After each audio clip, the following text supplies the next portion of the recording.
चलिए, तो हमारा जो लेक्चर है, उसमें आज हम औषधि कल्पना 2 वाला पोर्शन स्टार्ट करने वाले हैं।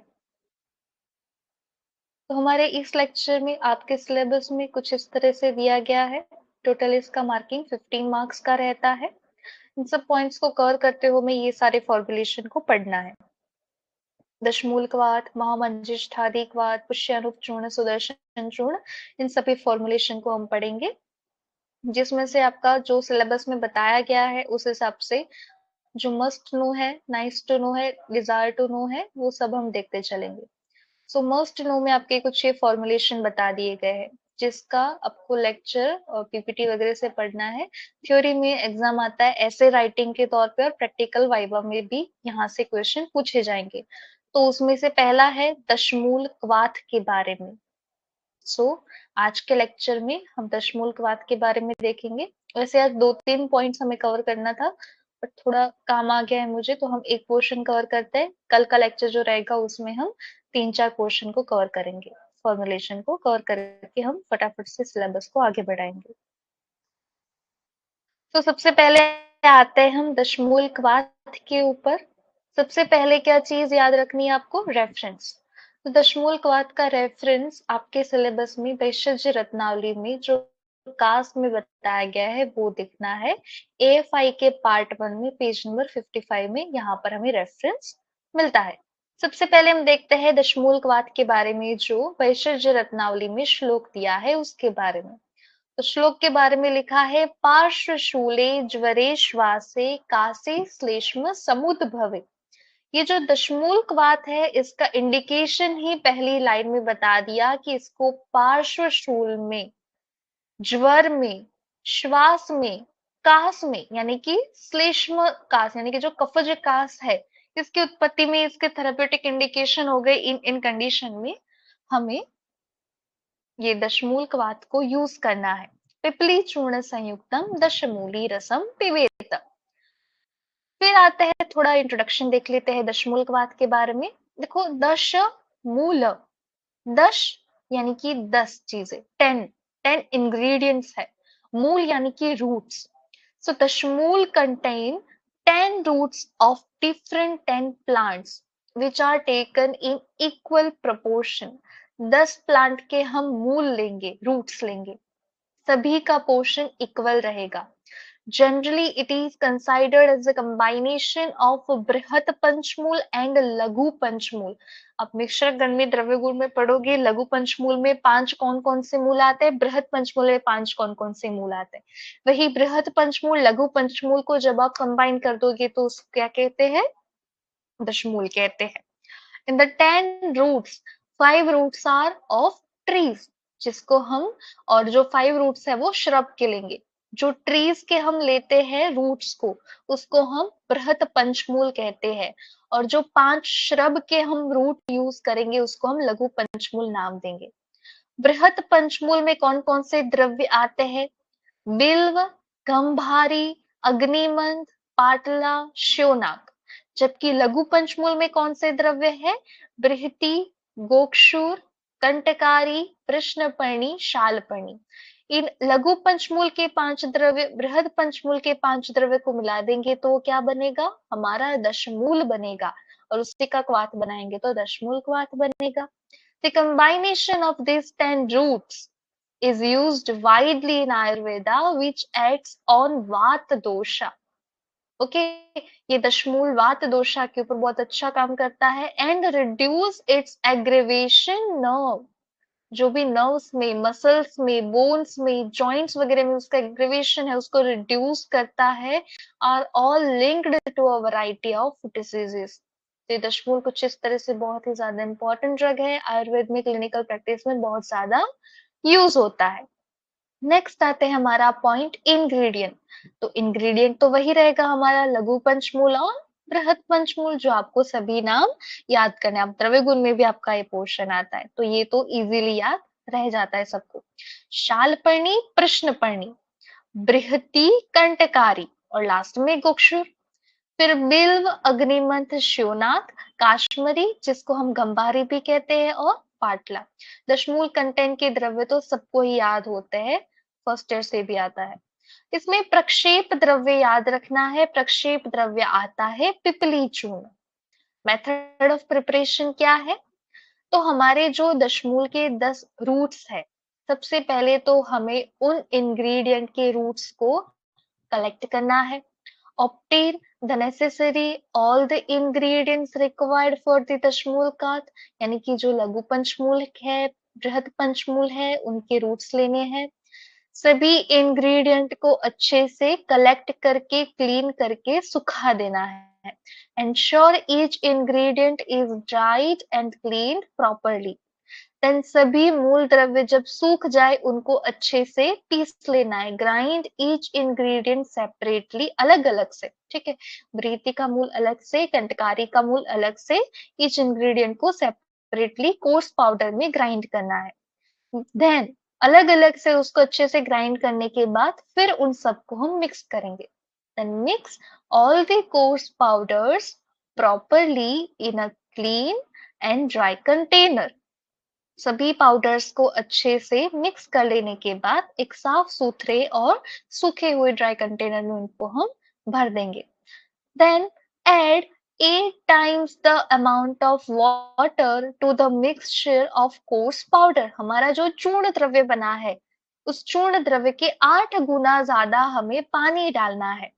Then allow the mixture to soak in the water overnight। उस चूर्ण द्रव्य में उस चूर्ण द्रव्य से 8 गुना ज्यादा पानी डाल के उसको हमें ओवरनाइट रखना है। फिर हम दूसरी मॉर्निंग को माइल्ड हीट से उस मिक्सचर को हीट देंगे, यानी कि अब हम उसका क्वाथ बनाएंगे। क्वाथ को कंटिन्यू हीटिंग देना है until the liquid reduce to 1/8 of its original quantity। हमने जो 1 पार्ट में सभी दशमूल का चूर्ण लिया है, उस दशमूल से 8 गुना ज्यादा पानी डाल के पूरी रात भिगोए रखना है। सुबह उठ के उसको उबालना है माइल्ड हीट पे, जब तक कि 1/8 ना हो जाए उसकी ओरिजिनल क्वांटिटी से। Once reduced, filter the mixture through a clean cloth to remove the solid residue।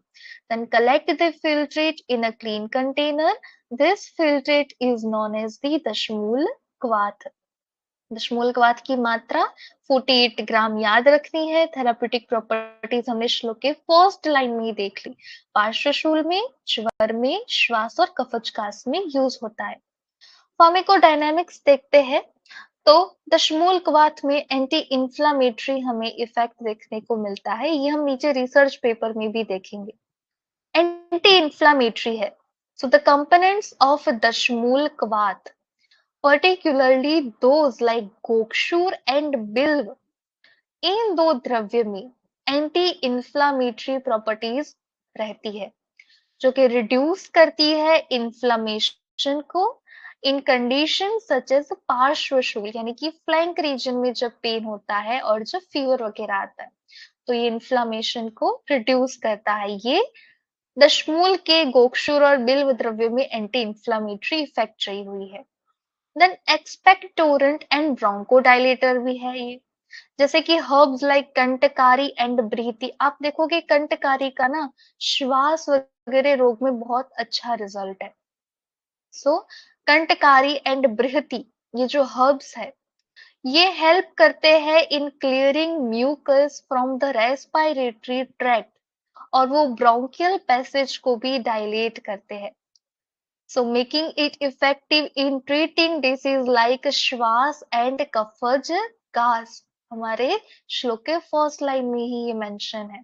सो ये दो जो द्रव्य है दशमूल के, कंटकारी एंड बृहति, ये कैसे एक्सपेक्टोरेंट एंड ब्रोंकोडायलेटर है।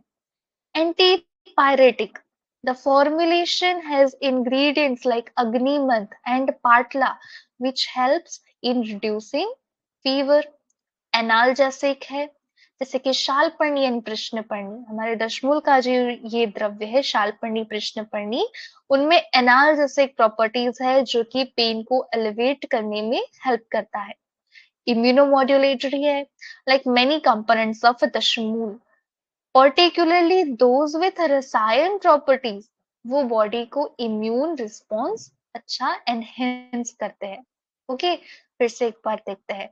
हमारे दशमूल के घटक में 5 लघु पंचमूल और 5 बृहद पंचमूल, ठीक है, इनके लाइक लघु पंचमूल के 5 द्रव्य, बृहद पंचमूल के 5 द्रव्य कौन कौन से? शालपर्णी, प्रश्नपर्णी, बृहति, कंटकारी, गोक्षुर। देखो ये शालपर्णी, प्रश्नपर्णी, पणी पणी दोनों राइमिंग हो गया।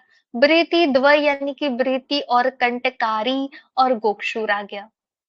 फिर आता है बिल्व, अग्निमंथ और श्योनाक, काश्मीरी, पाटला, ठीक है। प्रक्षेप द्रव्य खास याद रखोगे, पिपली चूर्ण आता है।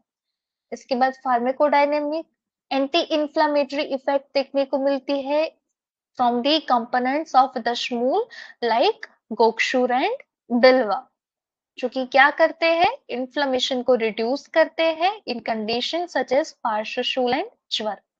एक्सपेक्टोरेंट एंड ब्रोंकोडायलेटर इफेक्ट है, हर्ब्स लाइक कंटकार एंड प्रीति में से ये मिलता है। ये रेस्पिरेटरी ट्रैक्ट में जो भी म्यूकस है उनको क्लियर करते हैं, ब्रोंकियल पैसेज को डायलेट करते हैं। दैट्स व्हाई दशमूलकवात का इंडिकेशन श्वास एंड कफचकास में भी बताया गया है। एंटीपायरेटिक इफेक्ट है दशमूल में, अग्निमंथ, पाटला हर्ब्स होने की वजह से। एनाल्जेसिक है, ये पेन को एलिवेट करने में हेल्प करते हैं। इम्यूनोमॉड्यूलेटरी है बिकॉज इसमें कुछ रसायन प्रॉपर्टीज वाले मेडिसिन भी इंक्लूडेड है। Next pharmacokinetics. सो एब्जॉर्प्शन देखते हैं सबसे पहले। दशमूल कवात बीइंग अ डिकॉक्शन, ये एक कवात प्रिपरेशन है, is typically absorbed through the GI tract. The presence of Pippali churna जो कि हमारा प्रक्षेप द्रव्य था, वो हमारे इस एब्जॉर्प्शन की प्रोसेस को एनहेंस करते हैं एंड बायो अवेलेबिलिटी को भी एनहेंस करते हैं due to its bio enhancing properties. So the presence of Pippali churna enhance its absorption and bioavailability due to its bioenhancing properties. Distribution. Once absorbed, the active constituents are distributed via the bloodstream to various tissues. एक बार हमारा जो दशमूलकवात था पिपली चूर्ण की presence होने की वजह से अच्छे से एब्जॉर्ब हो गया, फिर उनमें जो एक्टिव कंस्टिट्यूएंट्स है वो डिस्ट्रीब्यूटेड होते हैं through the blood stream to the various tissues, हमारे रक्त के द्वारा ब्लड स्ट्रीम के थ्रू अलग अलग वेरियस टिश्यूज में वो डिस्ट्रीब्यूट होते हैं। The lipophilic, fat-loving nature of some constituents aids in the distribution to the lipid-rich tissues. Metabolism, तो ब्लड स्ट्रीम के थ्रू वेरियस टिश्यूज में अभी डिस्ट्रीब्यूट हुआ है। सो मेटाबॉलिज्म में the herbal components undergo metabolism primarily in the liver.